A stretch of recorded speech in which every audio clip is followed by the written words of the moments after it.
Hello everybody, Assalamu alaikum. Um, मैं सलमान यूसुफ हूँ and I work at Google in New York City. अपनी talk start करने से पहले मैं आप सबसे पूछना चाहूँगा आप में से यहाँ पे स्टूडेंट्स कितने हैं? क्या मोस्टली स्टूडेंट्स हैं और आप में से कितने लोग हैं जो यहाँ पे जॉब्स भी करते हैं? ठीक हो गया। आप में से कितने लोग ऐसे हैं जो फुल स्टैक या बैक एंड का काम करते हैं? Okay, great. फिर आपके लिए ये टॉक ये थोड़ी बैक एंड फोकस टॉक है, थोड़ा टेक्निकल भी होगी। I hope it doesn't start sounding like a lecture, but yeah let's dive into it. So briefly मैं अपने आप को इंट्रोड्यूस करूंगा। मेरा नाम सलमान है। मैं आप सबकी तरह लाहौर में ही पढ़ता था। आई ग्रेजुएटेड फ्रॉम लम्स, जहाँ से मैंने अपना कंप्यूटर साइंस में बैचलर्स किया। फिर मैं यूएस मूव हो गया तकरीबन 3 साल पहले, जहाँ पे मैंने अपने मास्टर्स किए। उसके बाद से रादर ड्यूरिंग दोज मास्टर्स में गूगल में इंटर्नशिप करना शुरू हो गया। सबसे पहले मैंने सैन फ्रांसिस्को बे एरिया में गूगल के साथ इंटर्न किया स्पैनर टीम पे। आप में से किसी को पता है स्पैनर क्या चीज़ है? स्पैनर एक डिस्ट्रीब्यूटेड ग्लोबल डेटाबेस है गूगल की। It's one of their famous cloud products. तो उस इंटर्नशिप के बाद मैंने फिर सिएटल में काम किया ऑन डेटा प्रोसेसिंग पाइपलाइंस, और अब मैं न्यूयॉर्क सिटी में काम करता हूँ at real time data flow के ऊपर। ठीक है, और मेरी आज की talk real time data flow के बारे में ही होगी। तो ओके, आप में से कितने ऐसे लोग हैं जिन्होंने काफका के बारे में सुना हुआ है? Okay, quite a handful. And आप में से कितने लोग ऐसे हैं जिन्होंने पबसब के बारे में सुना होगा? ठीक है, थोड़े से कम हैं पबसब के, मगर ऐसा ही है ट्रेंड पूरी दुनिया में, लोग काफका ज़्यादा यूज़ करते हैं। इवेंट ड्रिवन आर्किटेक्चर तो नहीं आप लोगों ने कभी टर्म सुनी किसी कोर्स में? ठीक है, थोड़ा बहुत आप लोगों ने, आपको आइडिया है, राइट। तो चलिए स्टार्ट करते हैं। अगर आप एक सर्विस बना रहे हो, राइट, आपने एक प्लेटफॉर्म बना रही हैं, एक ऐप बना रही हैं, तो सबसे पहले मोस्ट लाइकली बैकएंड पे काम करते हुए आप लोगों के पास कुछ सेट ऑफ सर्विसेज होंगी जो आपस में कम्युनिकेट करेंगी, राइट। आजकल माइक्रो सर्विसेज को का बहुत यूज़ होता है बैकएंड में। तो कुछ इस तरह की आपकी ऐप का बैकएंड सिस्टम होगा, ठीक है। कुछ देर बाद ये बैकएंड सिस्टम थोड़ी ज़्यादा फीचर्स को सपोर्ट करेगा, थोड़ा रोबस्ट होगा, थोड़ी रिलायबिलिटी इंप्रूवमेंट्स आएंगी, आते आते ज़्यादा सर्विसेज आ जाएंगी टेलीमेट्री की, ऑब्जर्वेबिलिटी की और फीचर्स को सपोर्ट करने की। तो फिर ये सारी सर्विसेज आपस में बात करना शुरू हो जाएंगी और फिर इनकी कम्युनिकेशन थोड़ी इस फॉर्म में होगी प्रॉबेबली, राइट। फिर जब आप बहुत इंशाल्लाह बहुत ज़्यादा एक्सपैंड करेंगे अपनी एप्लीकेशन को, बहुत स्केल करेंगे, बहुत ज़्यादा फीचर्स डालेंगे, तो आपकी माइक्रो सर्विसेज का थोड़ा सा सिस्टम ऐसा लगना शुरू हो जाएगा, right. And this is not ideal because there is just too much going on in between these services, right. तो इसको हम देख के कह सकते हैं कि ये स्पेगेटी आर्किटेक्चर, जिस तरह नूडल्स टाइप होती हैं उस तरह की कम्युनिकेशन बन रही है, एंड इसको हम अवॉइड करना चाहेंगे, ठीक है। तो मॉडर्न जो एप्लीकेशंस होती हैं आजकल, आपको आइडिया ऑलरेडी होगा कि वो एक ही सर्विस के ऊपर रिलाई नहीं करती। There is many micro services that form the back end system, right. और इसी तरह इन सारी सर्विसेज की कम्युनिकेशन भी आपस में बहुत इम्पॉर्टेंट होती है। तो इसकी इस तरह के आर्किटेक्चर का रिज़ल्ट जब बन जाता है तो उससे आपके कुछ पेन पॉइंट्स सामने आ जाती हैं। Number one is tight coupling, which means कि अगर आप एक माइक्रो सर्विस का एपीआई चेंज करें, उसको अपग्रेड करें या उसके अंदर कोई किसी भी किस्म की चेंज लाएं, तो बाकी सर्विसेज जो उसके साथ कम्युनिकेट और डिपेंडेंट हैं उस पर, वो उसके अंदर ब्रेकेजेस आ सकती हैं, right, and that is not ideal. दूसरी बात यह है कि आपकी अगर एक सर्विस इसमें से स्लो हो जाए, ख़राब हो जाए, या अपडेट होते होते उसका कोई रेप्लिकास डाउन हो जाए, तो फिर आपकी बाकी सर्विसेज जो उनसे कम्युनिकेट कर रही हैं, मैसेजेस या डेटा एक्सेप्ट कर रही हैं, उनके अंदर भी इश्यूज आना शुरू हो जाएंगे, वो डेटा लॉस हो जाएगा। तो दैट्स अ कैस्केडिंग फेलियर, एक सर्विस की वजह से बाकी सर्विसेज भी फेल करना शुरू हो जाएंगी। एंड थर्ड इज़ कि अगर आपकी फॉर एग्जांपल आप किसी ऐसी ई कॉमर्स वेबसाइट या प्लेटफॉर्म को सपोर्ट कर रहे हैं एज योर यूज़र, और आपके बहुत ज़्यादा ट्रैफिक स्पाइक्स आ रही हैं बिकॉज ऑफ अ सेल और समथिंग, तो उस वजह से भी आपकी जब बहुत ज़्यादा data flow from specific services आना शुरू हो जाए, तो हो सकता है that the service A, for example, is communicating to service B, but service B cannot handle the influx of messages that it's suddenly receiving because of the traffic spike, right? तो इस तरह की overwhelm हो सकती है आपकी services, और इसके लिए भी ये भी एक problem बनता जाता है। तो हम इसको solve कैसे करेंगे? एक messaging broker system के साथ, ठीक है? This is what we want our backend to look like, and एक मैसेजिंग बैकबोन हम बनाते हैं इन्हीं प्रॉब्लम्स को सॉल्व करने के लिए। I will get into more detail into how this looks. Alright, so before I go any deeper into this, I will give you an example. आप में से कितने लोगों ने स्पॉटिफाई यूज़ किया होगा? So almost everybody has used Spotify. So अगर आपने नोटिस किया होगा कि आप स्पॉटिफाई जब यूज़ करते हो, तो अगर आपने किसी सॉन्ग को लाइक किया हो या अपनी प्लेलिस्ट में डालना हो, तो आप इमीडिएटली उसके ऊपर एक प्लस या हार्ट का बटन होता है, वो प्रेस कर देते हो, राइट?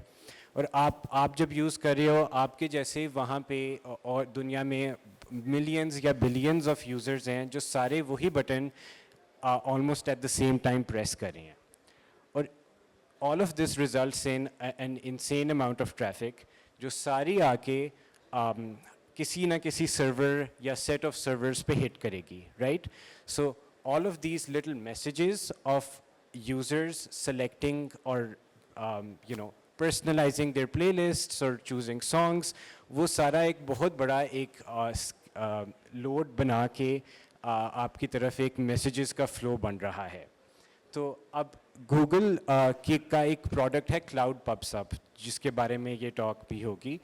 वो उनके one of the cloud pub sub's biggest users is actually Spotify, and ये इसलिए भी अच्छी एग्जांपल है क्योंकि ये काफ़ी रेलेवेंट भी है। इसमें जितने भी स्पॉटिफाई के यूज़र्स होते हैं, वो पहले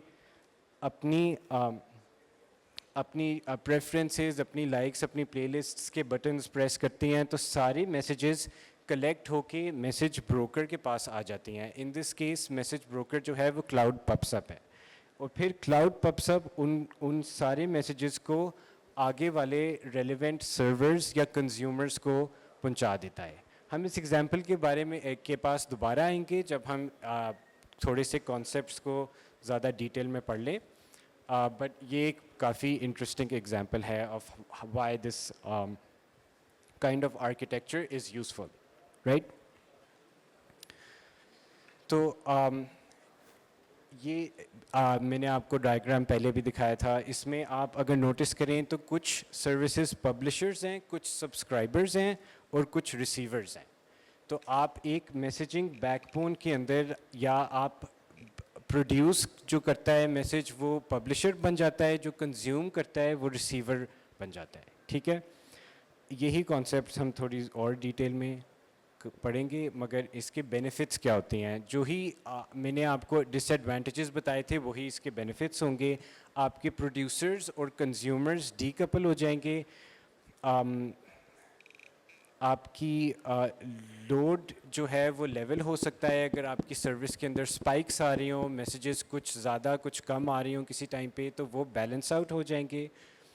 आपकी स्केलेबिलिटी बहुत आसान हो जाएगी if you have a growing user base, आपको और ज़्यादा servers deploy नहीं करने पड़ेंगे, बल्कि ये जो service है यही messages का inflow increase होता हुआ handle कर लेगी, right?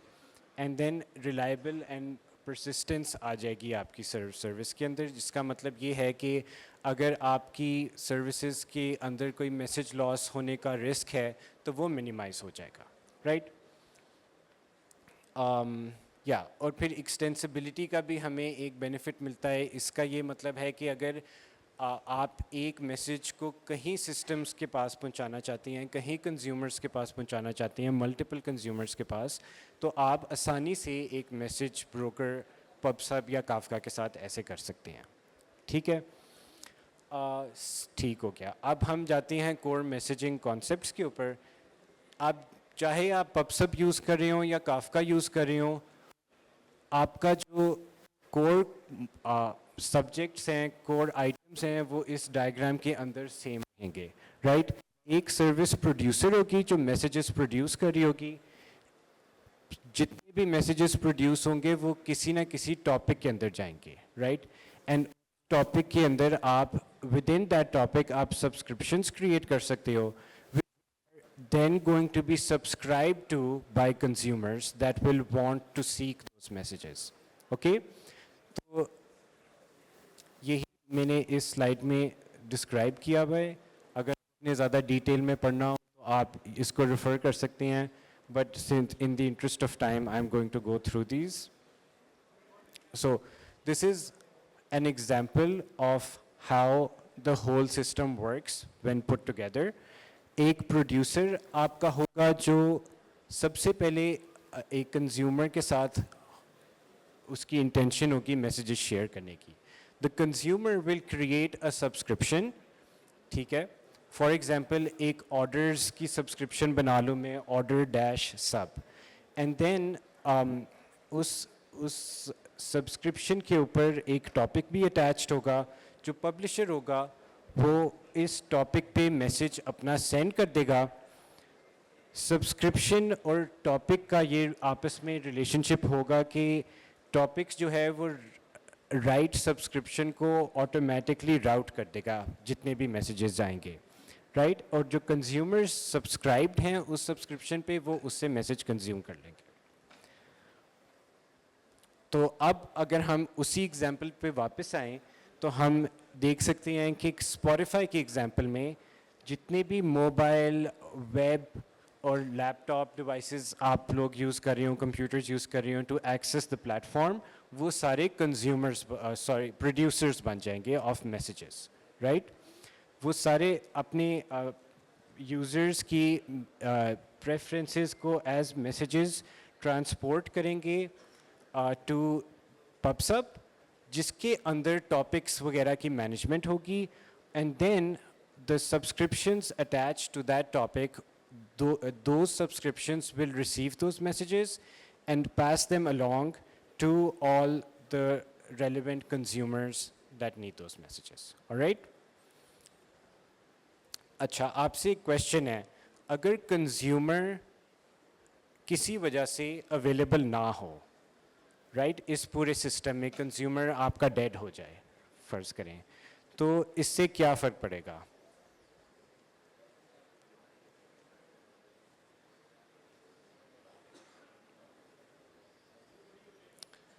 जी, कोई anybody raise your hand? Do we have a mic? Sorry, excuse me, ये माइक ज़रा इनके पास ले जाएं। तो आपके डेटा का क्या बनेगा? वो टॉपिक के अंदर ही रहेगा और जब एक्टिव होगा तब इसको सब्सक्राइब कर लेगा।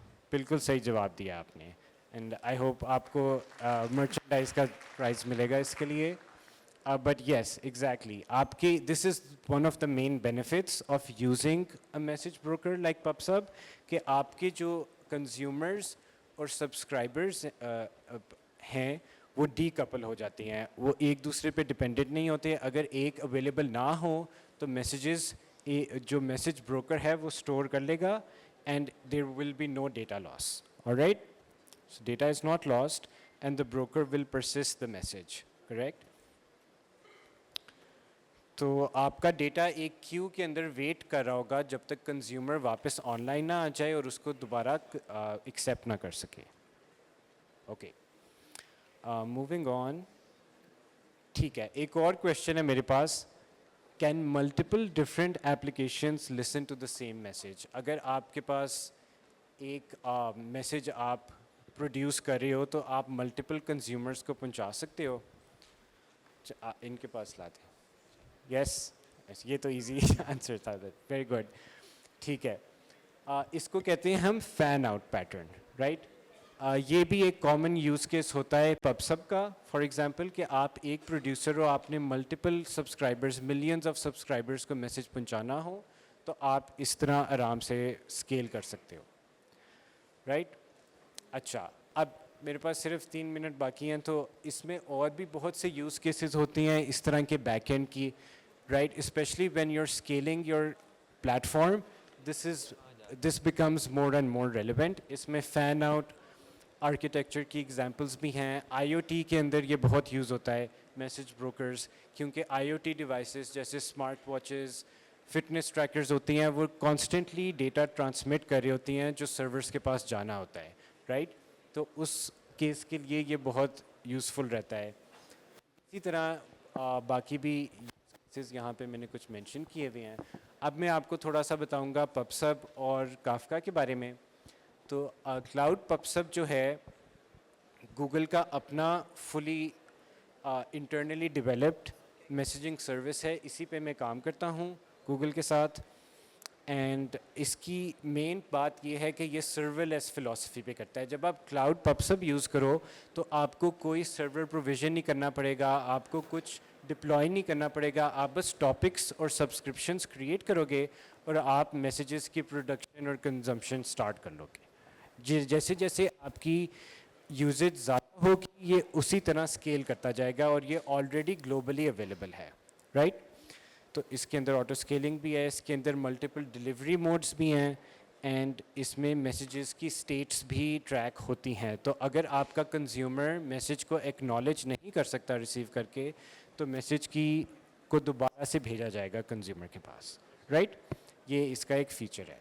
This is what the actual flow looks like when you're using cloud pubsub and ये step by step use इसका ऐसे होगा, right. In the interest of time I will have to move forward and मैं अब आपको थोड़ा सा describe करूँगा कि Apache Kafka क्या होता है और इससे फ़र्क कैसे है, right.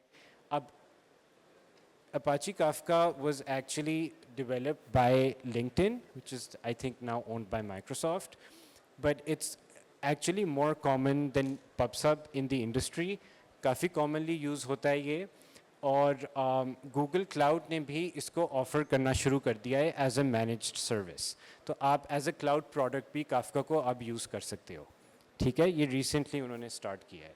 So इसकी architecture की एक special बात ये होती है कि इसके अंदर एक log file based architecture बनाया होता है, right. आप जब जैसे जैसे नए मैसेजेस आते हैं प्रोड्यूसर से तो ये कंज्यूमर्स एक लॉग फाइल के अंदर अपेंड करते जाते हैं तो इनका ऑर्डर मेंटेन हो जाता है. पबसब और काफका में सबसे मेन फ़र्क ये है कि अगर आपके मैसेजेस का ऑर्डर इंपॉर्टेंट है आपके लिए तो आपको काफका यूज़ करना चाहिए, राइट, बिकॉज ये लॉग बेस्ड मैसेजेस की स्टोरेज करता है, ठीक है. इसमें पार्टीशंस भी होती हैं स्केल करने के लिए एंड स्ट्रिक्ट ऑर्डरिंग की गारंटी दे सकता है आपको, ठीक है. हाँ, इसमें भी मैसेज की रिटेंशन भी होती है और बाकी फीचर्स काफ़ी सिमिलर हैं पबसब से, but there are some big differences जिन पे हम अभी आएंगे, ठीक है. ये काफका का आर्किटेक्चर है. इसमें अगर आप नोटिस करें तो लॉग बेस्ड ब्रोकर्स हैं. ब्रोकर्स जो हैं वो काफका के सर्वर्स को कहा जाता है और टॉपिक्स और प्रोड्यूसर्स और कंज्यूमर्स उसी तरह हैं जैसे पबसब में थे, राइट. ठीक है. अब आपके लिए अगला क्वेश्चन आपके ज़हन में ये होगा कि how do I choose between pub sub and Kafka, right.